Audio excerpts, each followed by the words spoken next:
Hello everyone, this will be a lecture on Aristotle, and it's a follow-up from a course I gave a few weeks ago that I forgot to record. So it's the same slides and I'll just be presenting everything. If you have any questions, please leave them in the comments below and I will get back to you.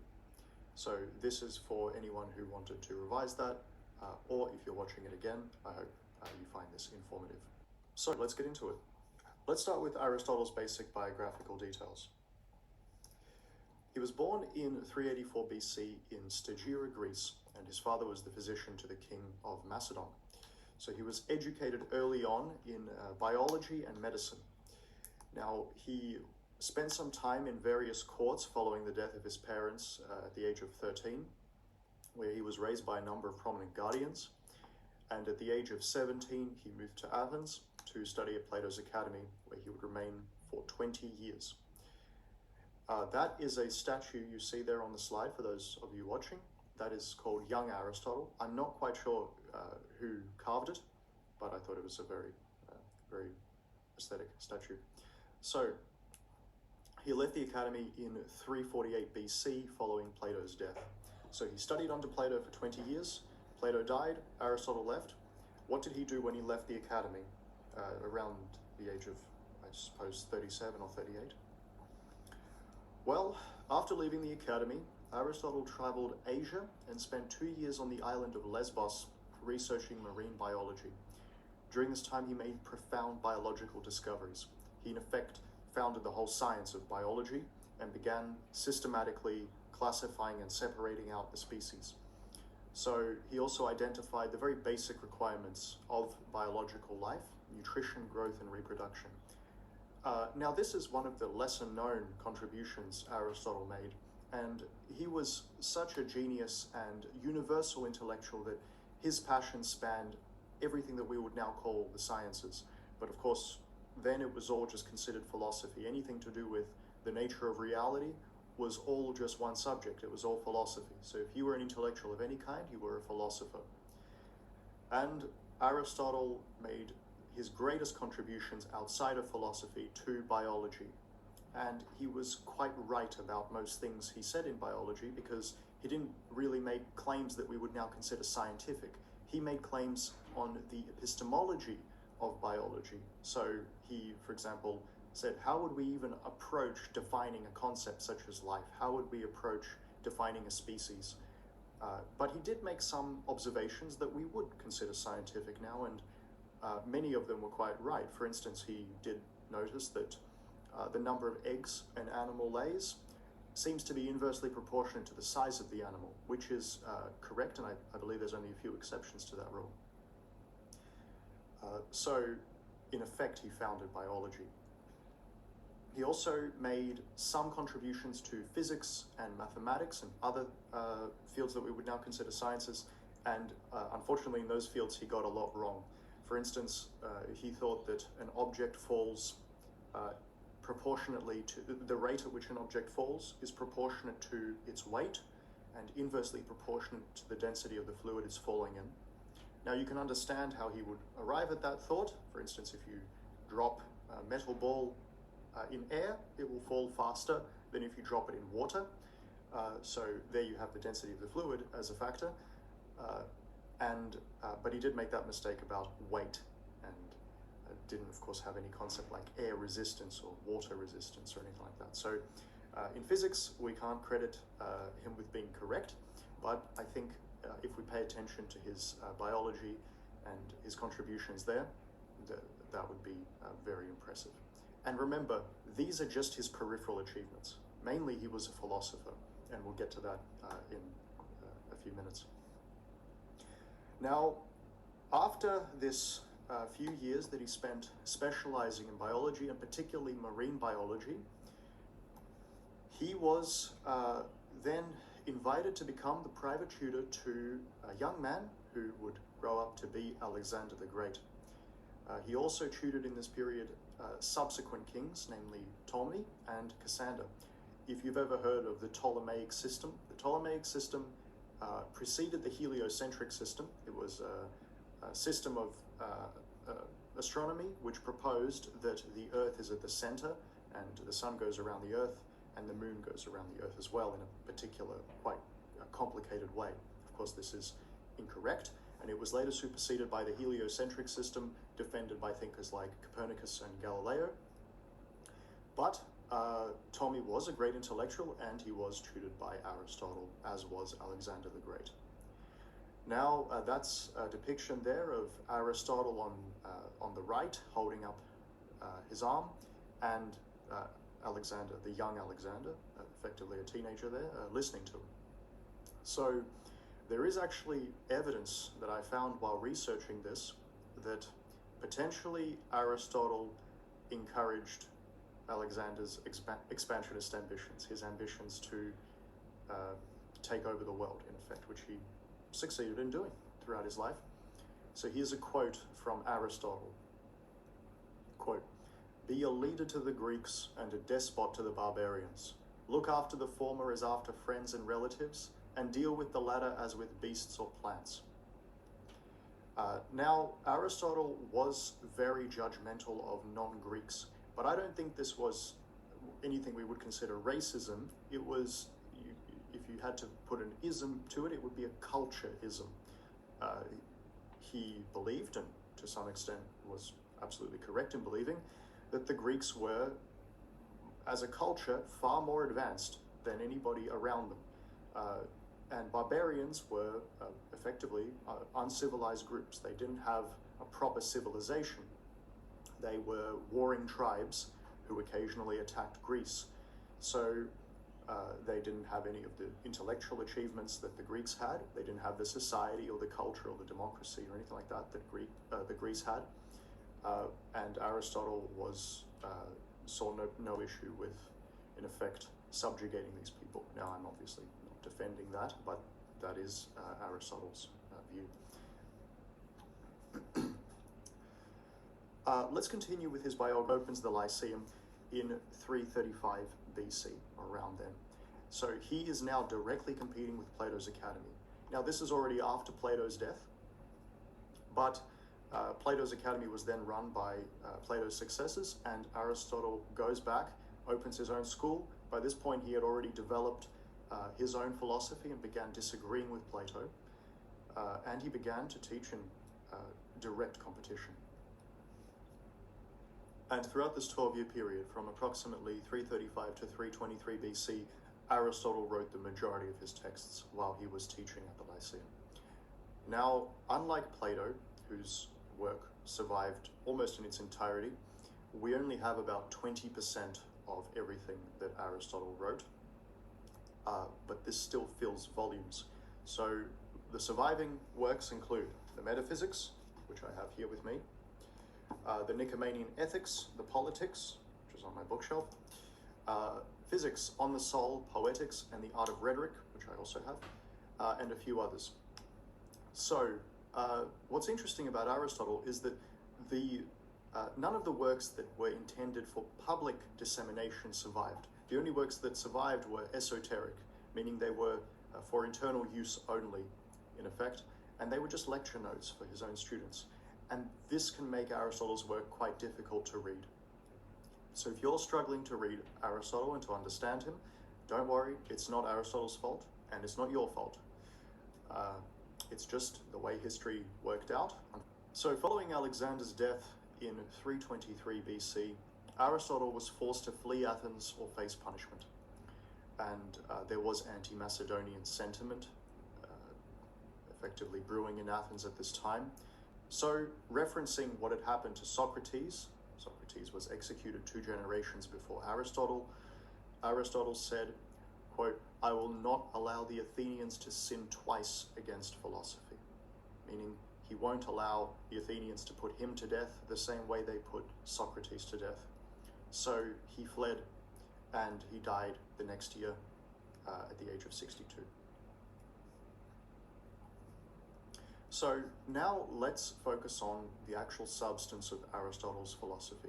Remember, whenever we discuss philosophy, and in particular when we discuss entire philosophical systems, I always find it makes the most sense to go in a very simple order. Metaphysics, epistemology, ethics, politics. The reason being, metaphysics deals with what is, Epistemology deals with what we know, ethics deals with what we ought to do, and politics is what we ought to do on the social level, how we ought to organize societies. So let's begin with Aristotle's Metaphysics. Now remember that prior to Aristotle, we had a basic alternative in metaphysics. On the one hand, we had Platonic mysticism. So we have a world of forms that is separate from the world of particulars. The world of particulars is the result of the forms being imperfectly projected onto this reality through empty space, which distorts them. And we have this world of particulars, which we perceive with our senses. And we can recognize the forms through our intellect alone, but we can't come into contact with them through sense experience. Sense experience only gives us knowledge of the world of particulars. That's, in effect, Plato's metaphysics in a nutshell. And on the other hand, we have the opposite. We have a complete rejection of any kind of integrating aspect of reality. We have Heraclitean flux. Everything is change, it's all chaos, nothing persists, everything is constantly undergoing some process, nothing is. We also have materialism, which holds that an entity is basically made up of the little pieces of matter that make it up. You could even apply this to immaterial things. For instance, an argument is made up of the words that are written in that argument. Now this is called materialism. Basically means that an entity is equivalent to the sum of all the material that goes into that entity. Now, this might seem correct, but there is an alternative view, and I think the alternative view posited by Aristotle is more convincing because it gives us a better account of understanding how change can occur without disrupting the basic essence of an entity. So Aristotle rejects this whole false dilemma. He says we don't have to choose between Platonic mysticism and, in effect, chaos or materialism. So he wanted to say we need to define these concepts very clearly. Form, change, substance, and time. There are a few other concepts. He said once we're clear on what each of these concepts actually denotes, then we can start being serious about addressing metaphysics. So I'd like you to recall the debate, which you can listen to in detail if you go to my video on ancient Greece. But there was a major debate between Heraclitus and Parmenides. Now, I don't believe they were even alive at the same time, so I don't think they ever actually debated, but they have opposing ideals, or opposing ideas about metaphysics. So Heraclitus was an advocate of everything flows and nothing abides. A man cannot step into the same river twice because it is not the same river and he is not the same man. The idea is as soon as you posit an entity, that entity's already gone out of existence because some part of it has changed. And that this change implies that there is an inherent contradiction in reality itself. Parmenides, on the other hand, says no, change is an illusion because logic prohibits it. And when logic and reality come into conflict, we go by logic and we throw out reality. So, of course, he wouldn't have put it quite that way, but that is the result of what he advocated. So both of them were unable to reconcile what we observe with any kind of logical framework, and they just took opposite sides of that argument. Now, Aristotle said this is wrong. We have to be able to make logical sense of change and maintain that there is still one reality. We're not going to divide the world into forms and particulars, into two separate worlds, as Plato does. He says we can actually just make sense of this in the one world, if we define our concepts correctly. So, how does he argue against materialism? That a thing is what it is by virtue of its functional capacities and the organizational structure that it has, not what it is composed of, right? A thing is not the little atoms or pieces of matter that make it up. A thing is what it has the power to do and how it's organized. Now he gives the example of Socrates. He says, imagine Socrates is born. Socrates, when he's born, is a baby. And then when he dies, he's an old man. And throughout his life, he goes from being a baby to an old man. Now, he asks, is it the same Socrates? Now, Aristotle argued against materialism.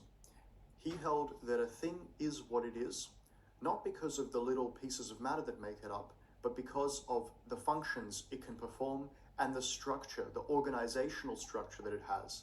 Now, if you want to simplify this, it can just mean shape, but not always.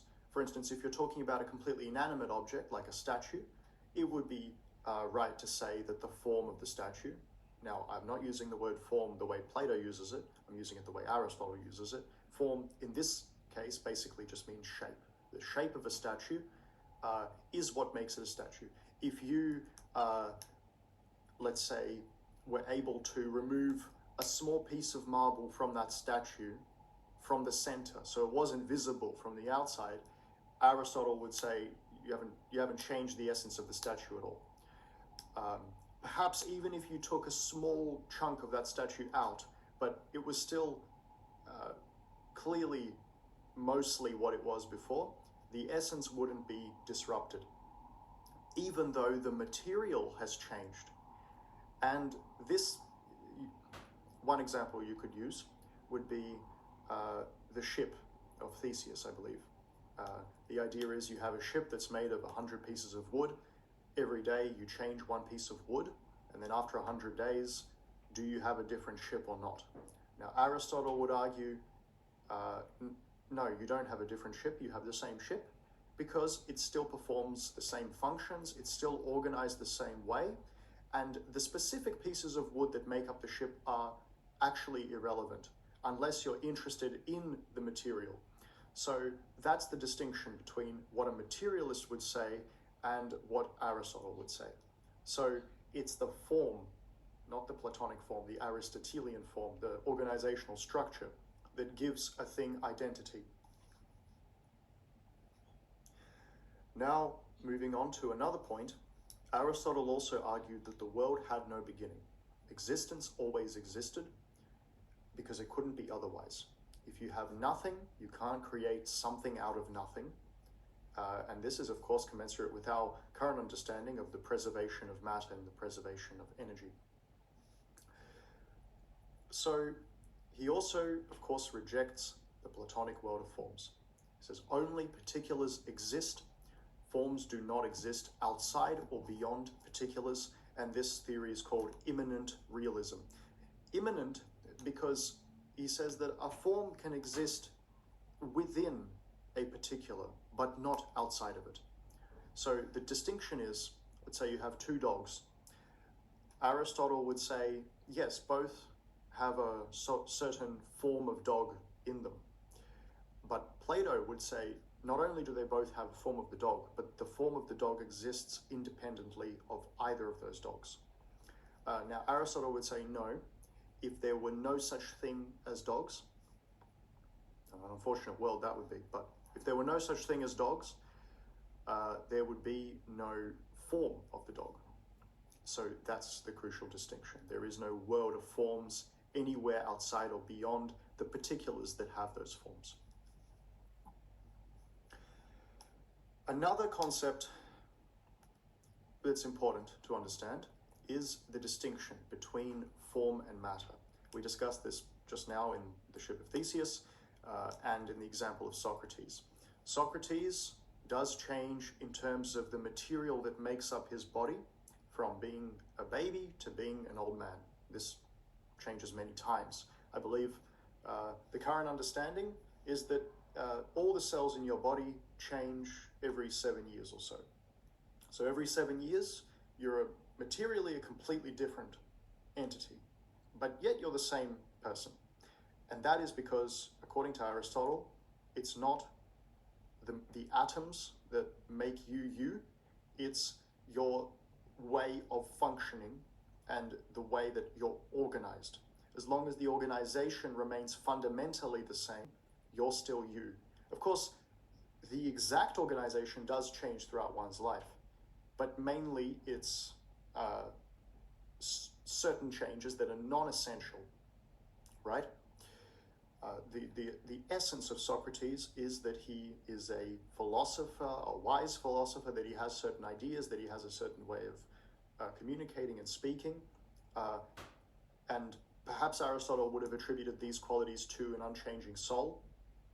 That's not clear, but in any case, it is the same Socrates, regardless of what matter he's constituted of. So what is change then? Because we have to resolve this issue of change, and does that or does that not imply a contradiction in reality? Well, change is just the same material converting to a different form.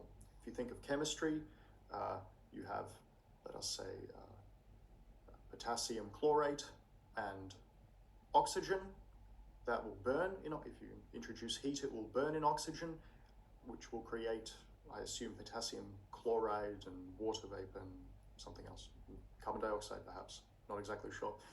But the idea is you still have the same number of atoms going in and the same number of atoms going out. We now know, of course, that there is a mass-energy equivalence, so perhaps at some level of heat, you would create energy out of matter, or vice versa. Chemistry is not my area, so I wouldn't know. But the idea is that change is just the same matter converting to a different form, reorganizing itself. And you can see this in examples like the one I just gave.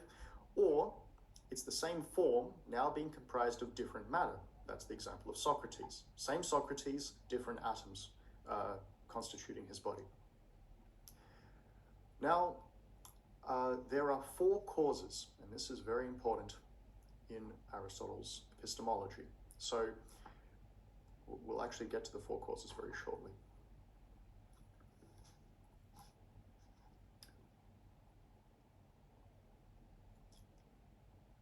Now, time is not an absolute, according to Aristotle, but a dimension. It's a dimension measuring motion or change of any kind.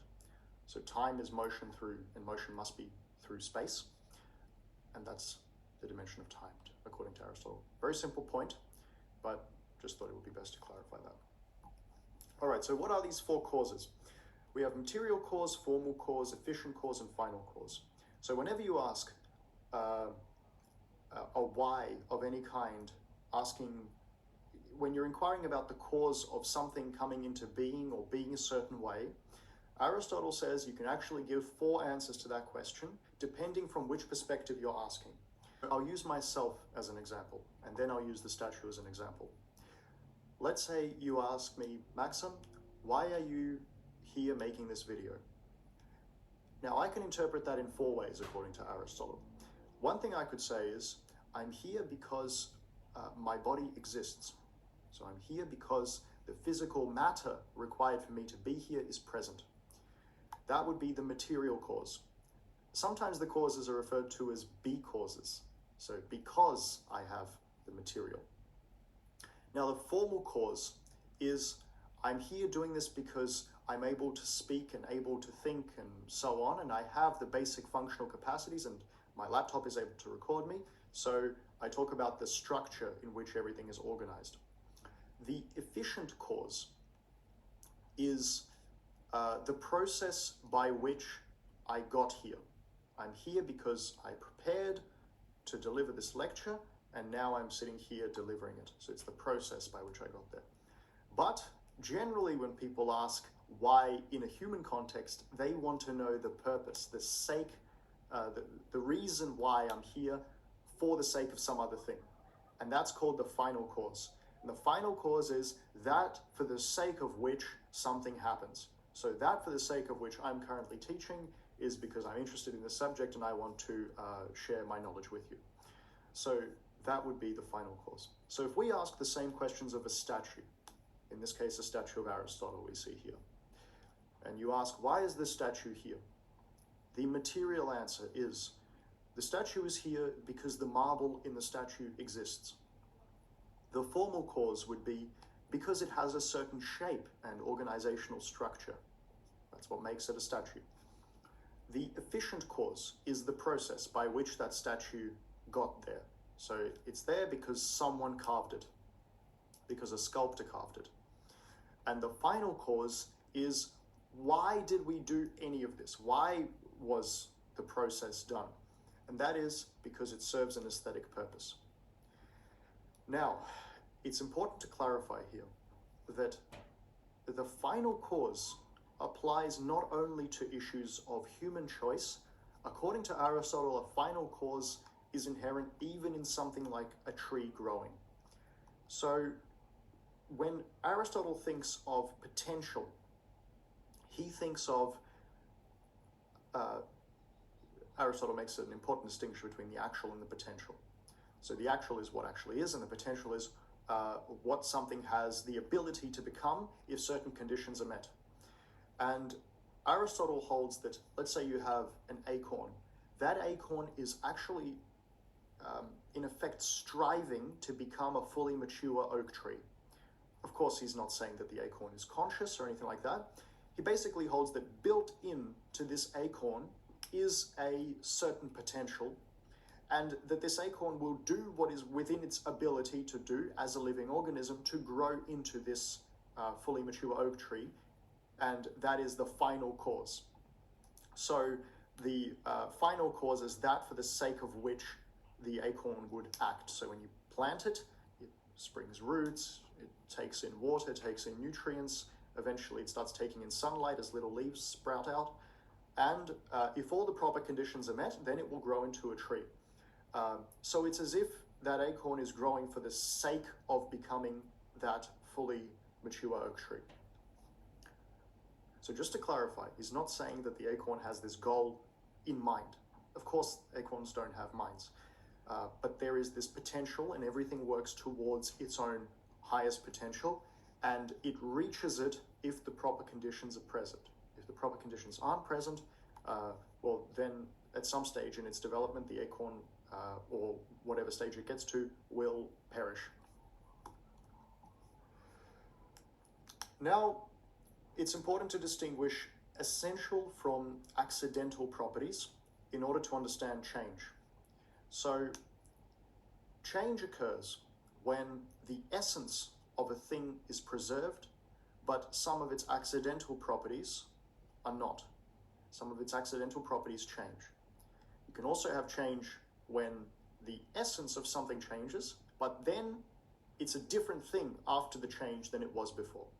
For instance, an essential property of a human being is rationality, yes? Whereas having blue eyes is an accidental property of a human being.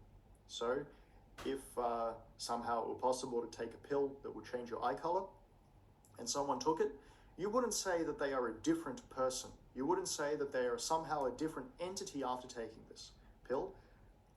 However, if they lost their ability to be rational, you would have grounds to say that that is a completely different being after that. Very unfortunate case, but let's say that that happened. You couldn't say it's the same person in the philosophic sense, because part of what makes a person in the philosophic sense is their personality, their particular approach to matters open to human reason. And so if they're not able to have that approach, or if their approach changes completely, not through just changing their mind on something, but if they, in effect, become a completely different person, then that would be an essential change. So we have this distinction between the accidental and the essential. So an essential characteristic is defined as a characteristic that an entity has without which that entity wouldn't be that entity. So in the case of individuals, it's rationality. In the case of trees, it would probably be consisting of wood, right? If a tree doesn't consist of wood, it's not a tree. It can be a fake tree or something like that. It would be pieces of metal arranged to look like a tree or something like that. Whereas being, say, dry because it hasn't rained would be an accidental property of being an oak tree. The oak tree could be wet after rain and it would still be the same tree. So that wetness or dryness would be an accidental property of the tree. So let's continue with Aristotle's epistemology. one problem that constantly arises in philosophy is called the problem of universals. And it's asking what is the nature of the connection between universals, what Plato calls forms, and particulars, specific things we can observe with our senses. How do we ensure that our conclusions that we draw with our minds actually correspond to specific things out here in the world? Because generally when we draw conclusions, we draw them about universals, and then we apply that knowledge of universals to something specific in the world that we perceive. For instance, we can draw a conclusion like all men are mortal, and then we apply it to a specific instance, Socrates, to conclude that Socrates is mortal. Next, I'd like to discuss how Aristotle approached the whole issue of explanation. So he actually explained what an explanation is. So he says, suppose an argument or a proof of something is logical, so the conclusion necessarily follows from the premises. It means it's valid. It doesn't mean that the argument should be accepted yet, because we don't know if the premises are true. But an argument is valid if the conclusion necessarily follows from the premises. Now, Aristotle says, okay, let's say we take that example. All men are mortal, Socrates is a man, therefore Socrates is mortal. Now, observe the premises there, namely Socrates is a man and all men are mortal. We can take one of those premises, such as all men are mortal, and we can say that will be the conclusion of a preceding argument. So somehow we have to prove that all men are mortal. So we make each premise the conclusion of a more basic antecedent argument. Then the premises of that argument become the conclusion of an even prior argument, and so on. Right? So for instance, if you take all men are mortal, and you want to prove that point, then that becomes the conclusion, and above that you would say, all living beings are mortal, men are living beings, therefore all men are living beings, therefore all men are mortal. And then of course you can take the argument all living beings are mortal and make that the conclusion of a preceding argument, and so on. So you can have, going by this logic, an infinite regress of explanation. But Aristotle says, if we have an infinite regress, we can't explain anything, because you can always keep asking why. So he says here, it is impossible that there should be a demonstration of absolutely everything, for then there would be an infinite regress, so that there would still be no demonstration. So Aristotle says we need a starting point for our reasoning. We need a very basic idea that is irrefutable by its own nature, something that asserts itself every time it's being denied, something that can't even be denied without being first accepted. And that is how we know that we would be dealing with the very first basic axiom of logic. An axiom is something that is in effect a starting point of proof. It can't be proved itself, but it is required for anything else to be proved. And this principle will be the principle of non-contradiction. So it is impossible that the same thing belong and not belong to the same thing at the same time and in the same respect. In other words, two mutually exclusive propositions cannot both be true at the same time and in the same sense. So for example, we can't say Maxim is teaching and Maxim is not teaching and have them both be true at any particular point in time if we mean the same thing by Maxim and teaching. Now Aristotle makes quite a funny point here. He says, anyone who denies the law of non-contradiction should be beaten and burned until he admits that to be beaten is not the same as to be beaten, and to be burned is not the same as to be burned. So the idea being, if you want to deny the law of non-contradiction, you will have to say the law of non-contradiction is false, which means you're ruling out the idea that it's not true. You're ruling out the idea that it's true, because false and true are mutually exclusive propositions. So if somebody says the law of non-contradiction is false, Aristotle replies, I'm glad to hear that you agree that the law of non-contradiction is true. And then the interlocutor will say, no, I just said it's false.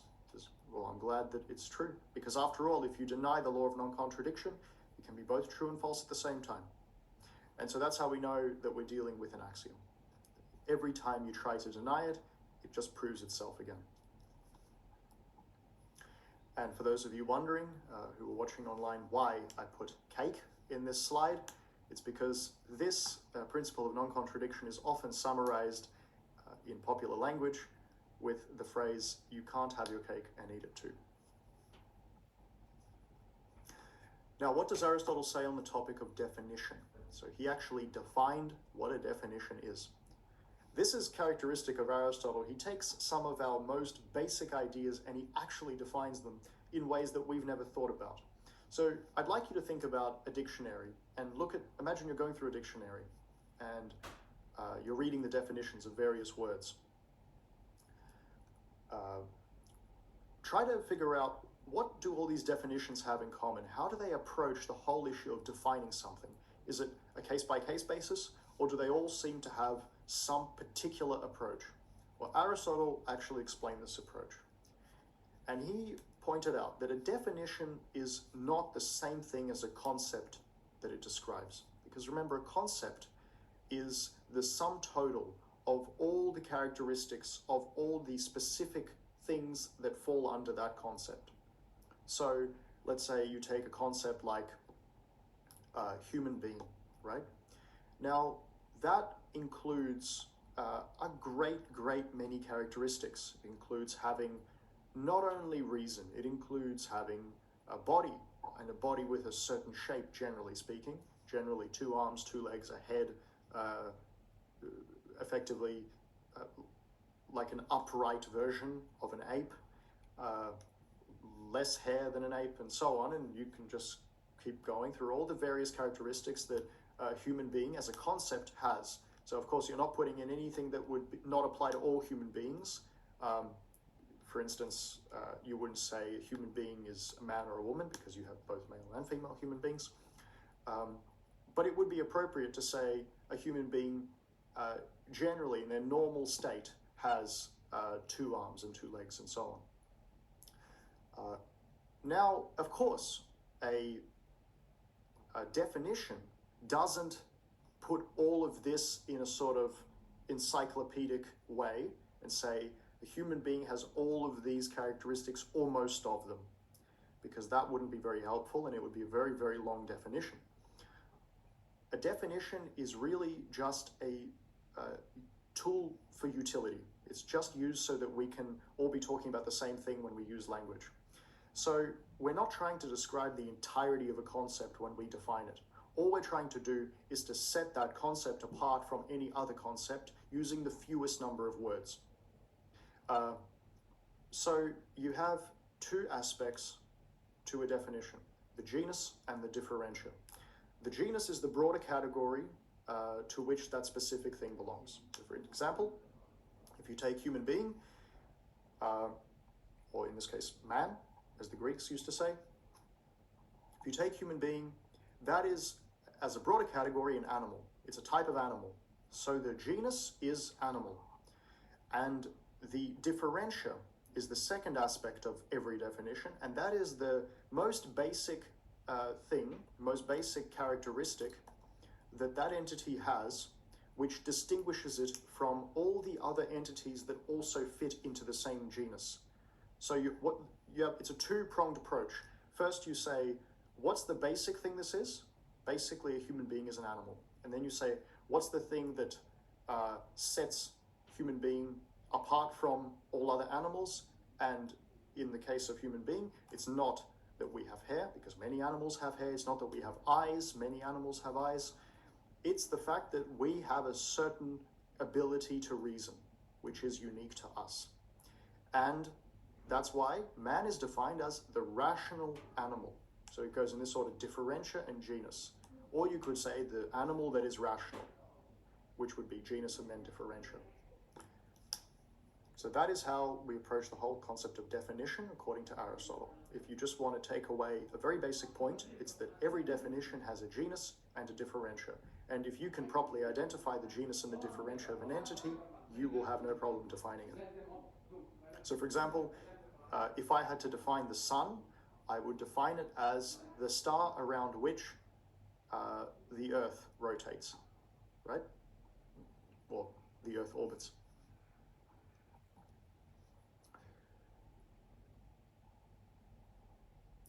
Now let's move on to Aristotle's ethics. We've covered his metaphysics and epistemology, and I believe his greatest achievements were in epistemology, but it's definitely worth covering some of his ethical points. He is the founder of what is generally called virtue ethics. And the idea is that a good person is a person who practices good activities, a person who routinely engages in the proper behaviors. So a virtuous individual has arete, has metaphysical excellence. This was a Greek word, and it can be defined several ways. But metaphysical excellence is the general definition, which means perfect performance of function. Aristotle said if a knife had a soul, the soul would be cutting, because the performance of its function consists of cutting. So once we are able to achieve metaphysical excellence, this necessitates that we also achieve happiness, and that is eudaimonia, which is sometimes translated as human flourishing. So he rejects Plato's notion that virtue is acquired through one's knowledge of the forms, including the form of the good. It's not as if we need to come into contact with a mystical higher reality and then that'll give us the wisdom that we need to live a good life. He says, if you want to live a good life, practice good behaviors. Just act properly. Now, how do we know what is proper? He does go on to define several virtues, and we'll get to that in a minute. But I'd like to read a few quotes from Aristotle. Excellence is never an accident. It is always the result of high intention, sincere effort, and intelligent execution. It represents the wise choice of many alternatives. Choice, not chance, determines your destiny. Another one, which is very famous, we are what we repeatedly do. Excellence, then, is not an act, but a habit. So Aristotle was a great proponent of habit in exercising morally virtuous behavior. We are what we repeatedly do. So according to virtue ethics, if you want to assess your own degree of morality or someone else's degree of morality, what you ought to do is look at what actions that person takes and pay special attention to the actions that that person takes consistently and routinely, because those are their habits. So, of course, what is the purpose of all this? What's the purpose of being virtuous? To achieve happiness. And why be happy? Aristotle says this is in effect a self-evident good. He says happiness is the meaning and the purpose of life, the whole aim and end of human existence. Now, Aristotle is a proponent of the idea of what he calls the golden mean. And the idea of the golden mean is that a virtue is a perfect middle ground. And if you take it too far in either direction, it becomes a vice. So we have a few examples here. On the one hand, we have integrity, which is a virtue. Integrity means acting in accordance with the proper principles. Now, if you don't have enough integrity, you're corrupt. If you have too much integrity, you're a legalist, which means you look at the rules and you follow the rules for the sake of the rules, not for the sake of the justice which they are designed to uphold. Or if we take another example like courage, a person who has no courage is a coward and runs away from things that they ought to face or fight for. A person who has too much courage is reckless, so they put themselves at risk for no good reason. Now, I'd like to say that I don't agree with the idea of the golden mean, because I think, for instance, if we take one like confidence, take a virtue like confidence, which is not listed here, but I think it would be considered a virtue.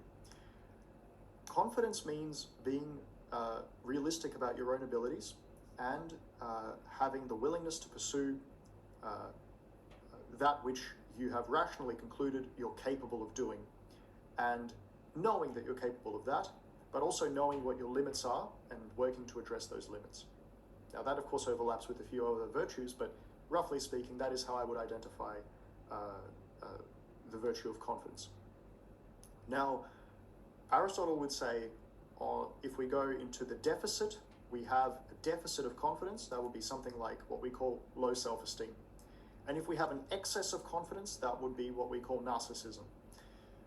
Now, narcissism is actually one of the possible expressions of low self-esteem.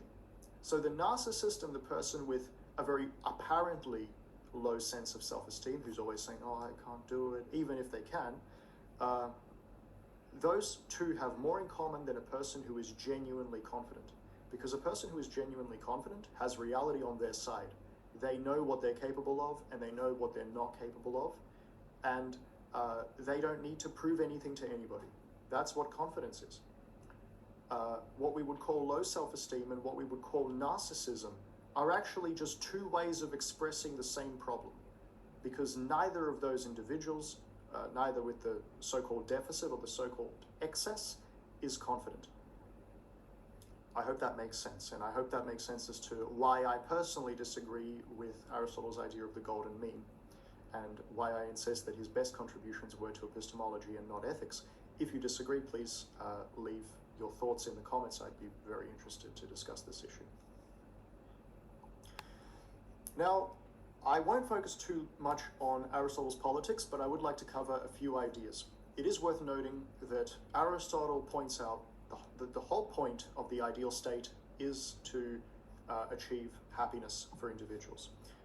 Now, he does, of course, however, advocate slavery. So this is really worth covering because I think it's good to discuss both the positives and the negatives of his philosophy.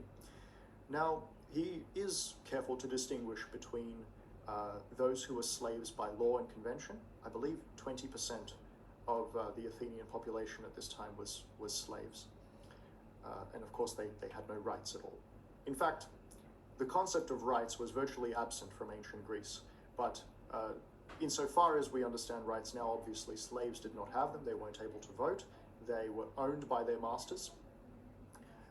Now, Aristotle says that there are those who were slaves by law and convention and those who were slaves by nature, those who are natural slaves. And you can be one without being the other. So you could be a person who ought not to be a slave, who is a slave because the law allows it, as it did in Athens at the time, or you could be a so-called natural slave, a person incapable of not being a slave, but you could still be free just by law and convention. So he doesn't advocate the slavery of everyone. He only advocates the enslavement of natural slaves, arguing that it is actually in their interest to be slaves. All right, quote. Where then there is such a difference as that between soul and body, or between men and animals, as in the case of those whose business is to use their body and who can do nothing better. That's what he's talking about. So slaves are contributors exclusively to manual labor. They're incapable, according to Aristotle, of intellectual labor. The lower sort, I'm quoting again, the lower sort are by nature slaves, and it is better for them as for all inferiors that they should be under the rule of a master. For he who can be, and therefore is, another's, and he who participates in rational principle enough to apprehend, but not to have such a principle, is a slave by nature. All right. Heavy content. It's worth explaining. Of course, this is just Aristotle's view, and I thought it would be good to include it. All right. Now, Aristotle says, at his best, man is the noblest of all animals. Separated from law and justice, he is the worst. So Aristotle really stressed the importance of being in society in order to achieve your happiness. But he did not believe that all societies are created equal. And he divided societies into these, and political systems into these 6 basic categories. So it's a 3x2 grid. There's rule by one, rule by few, and rule by many. And then in each of those you have the best version and the worst. So if you have rule by one, the best version would be monarchy, and the worst would be tyranny. If you have rule by a few people, the best version of that would be aristocracy, and the worst would be oligarchy. If you have rule by many, the best version would be polity. Polity is a very tricky term to define, but if we just had to put it in strictly legal terms, it would be, in effect, a constitutional democracy. and rule by many in the perverted sense, the wrong sense, would be pure democracy. So that would be the democracy of, for example, the Athenians who voted to execute Socrates. Now, there is an excellent video on YouTube in which Martha Nussbaum in the 90s, I believe, or even the late 80s, is interviewed by Bryan Magee, who wrote The Story of Philosophy, an excellent book which I used in preparation for this course, and they discussed Aristotle, so I would recommend you watch that.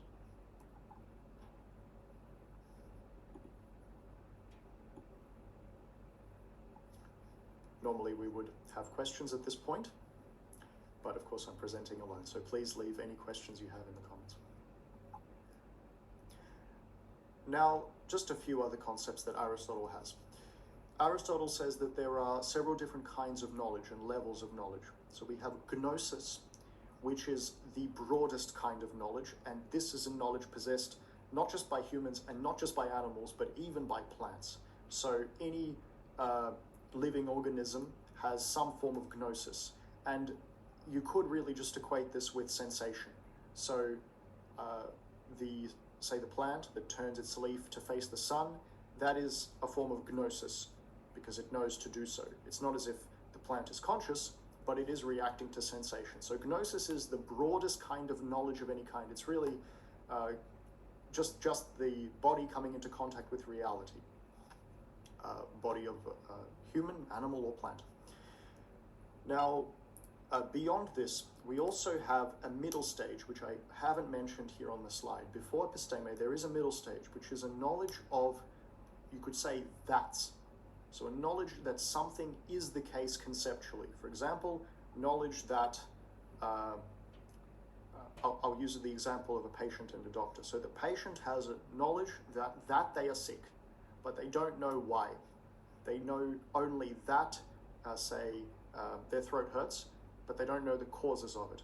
They have a certain kind of knowledge, which I wasn't able to find the name for, but it's in effect a form of knowledge halfway between Gnosis and Episteme. So they have conceptual knowledge, but they don't have the knowledge of causes yet.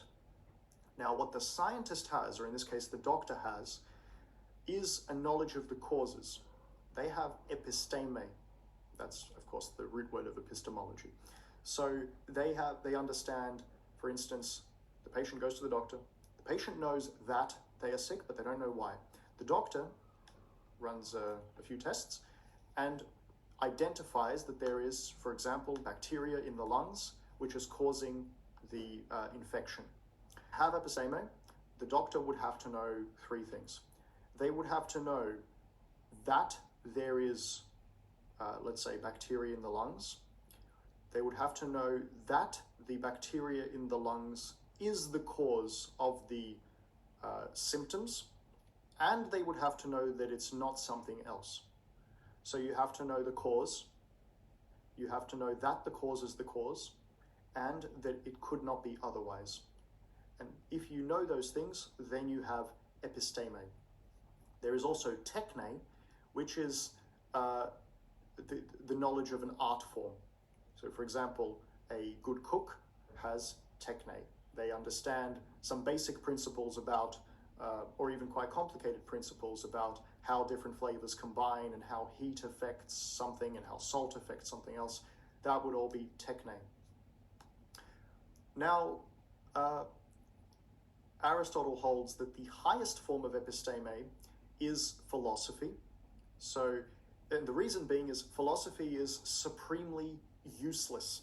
But because it's useless, it doesn't mean useless in the negative sense. Useless means it itself can't be applied to any specific thing. But because of that, all other knowledge is subordinate to it because it depends on this very abstract level of understanding. So, to Aristotle, the supreme is the supremely useless. As interesting as that may sound. And of course, Aristotle, if we have to put it very simply, was the empiricist to Plato's rationalism, which means knowledge comes from observing this world first and then trying to draw rational inferences from that, rather than having the concepts all at once in your head already and trying to apply it to particulars. Now, a few weeks ago, when I ran this class, we had a group activity. And in this group activity, we analyzed a specific poem. I asked the students to find 2 references in the poem that we read to what Aristotle would consider a golden mean, and also a reference to each of the following virtues. And these are the traditional Greek virtues: courage, wisdom, justice, and temperance, and also to identify the overall meaning of the poem and how it relates to Aristotelian virtue ethics. And this was the poem. It's called If by Rudyard Kipling. If you'd like to read that and try to find those points, feel free to do so, but I won't go through it right now. Now, before we conclude, just a fun fact: during his time in Lesbos, when he studied marine biology, Aristotle was actually the first to record the observation that the octopus changes color in response to its environment. All right. Now, thank you everyone for listening. I hope this has been productive, and I hope you've gained useful knowledge. Thank you very much.